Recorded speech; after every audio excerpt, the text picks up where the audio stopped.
Good morning, beautiful person. Greetings from chilly, gray Winnipeg. Yes, as our house meteorologist John Sauter said yesterday, it's going to feel like late October until late October. So our normal high is 10 Celsius in this time of year, but today it might make it to 4 if we're lucky. So anyway, that's how it is. Well, hi, Kenton. So like I said, the transitional seasons are short around here. Sorry about, I don't know if you can hear the garbage trucks in the background, but yeah, that's real life. So anyway, my name is Hadassah Vitar. I am a life coach and a wellness advocate, and I help you choose life. And what do I mean by that? Just really quickly, my mother passed away at the age of 69 from complications of diabetes not because she didn't know how to take care of herself, but because she had other priorities until it was too late. And I don't want that to happen to me, and I don't want it to happen to you.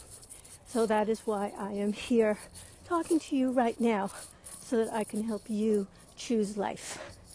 So what do I want to talk about today? Being a workaholic. So yeah, that is definitely not something that someone who chooses life wants to be, is a workaholic.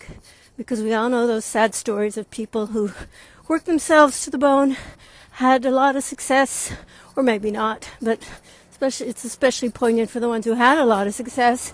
And then when they came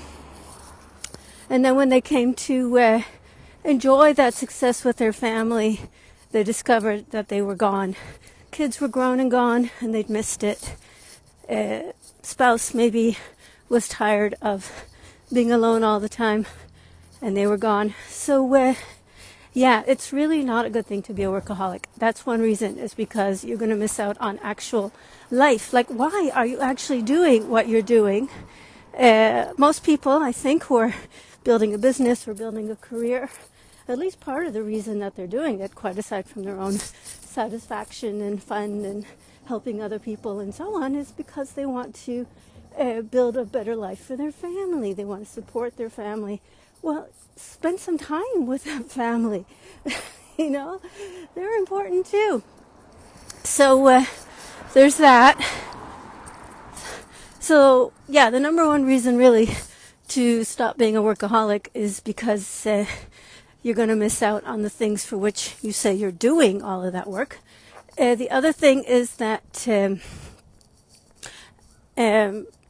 going to get a little woo-woo on you now, but you're going to block the flow of abundance to yourself, actually, if you are working too hard. I know it sounds crazy. You know, when I first started with the Higdon Group Inner Circle, I got really excited and I scheduled DMO Zooms, that's Daily Method of Operation Zooms, for early mornings, which I still do every day. It's been over a year. Well, not every day, but most days. That's also part of not being a workaholic. And but I also scheduled them in the evenings. And my coach, Kaylee Fisher, told me, shout out to Kaylee, who is an amazing coach. She told me to cancel the evening ones. She said I was losing my joy. I was getting ground down. So yeah, so I canceled them. I do still work in the evening, but I don't have that, oh, I have to run a Zoom, oh, I have to be there. You know, some evenings I don't work. Some evenings I hang out with my family. Some evenings I don't. It's all how it needs to be at that moment. But the point is that I am no longer tied hand and foot to that schedule. Although having a schedule of when you're going to work is important if you're going to build something. But, okay, so my title was not why you shouldn't be an alcoholic. Listen to me, a workaholic. You know what? It's an addiction. It's just like for some people, being a workaholic can be as bad of an addiction as being an alcoholic. So it's not that crazy that I misspoke like that. But the title was how to stop being a workaholic, and I haven't talked about that yet. So it may sound stupid, but stop. I know it's yeah, you're like, yeah, hello. If it's an addiction, how are you going to just stop? Okay, here's what you're going to do. First of all, you're going to be aware that you're a workaholic. You're going to ask yourself, why am I doing all this work? and is the amount of work that I'm putting in. And I'm not talking about brief surges. We all have those. I've got a grow week with my company coming up in a few weeks, and I expect that I'll be putting in more hours then, and that's okay. That's a week. I'm not talking about brief surges. I'm talking about when you have like day in, day out. This is how you live. There's no breaks. There's no let up. It's not a season. If you're in a season of building, that's one thing. That's okay. But you have to be clear that this is a season and not the rest of your life. But if you are just, this is how I live. I just work 1,000,000 hours a week because that's who I am and that's what I do. Then,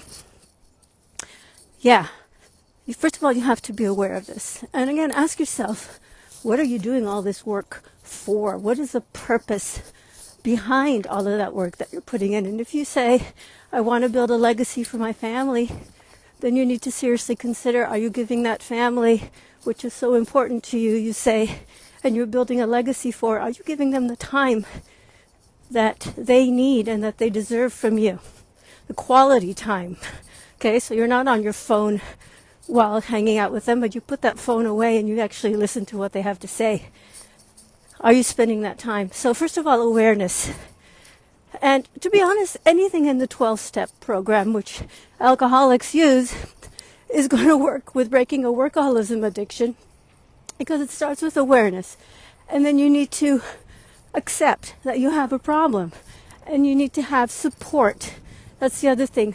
There are groups out there, like I have my coaches, Kaylee and Jennifer Ryla. Shout out to these wonderful people and the other coaches in the Higdon Group Inner Circle. Oh, hi, Daniel. Because they have really helped me see that kind of what Gabby Bernstein calls manic manifesting, working, constantly trying to push,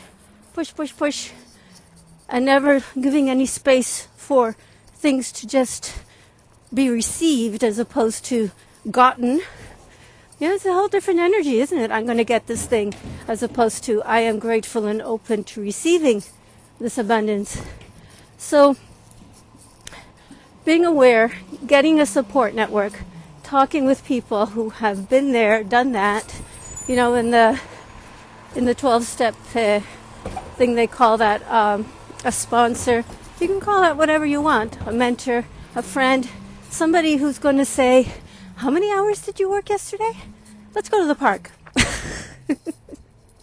It's important to have somebody keeping an eye on you if you have tendencies that way, and especially if you're somebody who likes to run away from your problems by drowning yourself in work, then you need this even more. So anyway, this was just briefly. Obviously, there's more to it than that, but really what it comes down to, just like most things in life, is a decision. A decision that I am going to maybe make a list of the things that are actually important to me and make sure that I schedule them in. It might be crazy, but my mentor Susan Sly talked about scheduling time to be intimate with her husband. I don't know if we necessarily need to go that far, but it just goes to show that when something is important for you, you'll make time for it. And being a workaholic may be a way from hiding from important things that you don't want to deal with. So that's something to think about as well. So anyway, I'm going to close this down.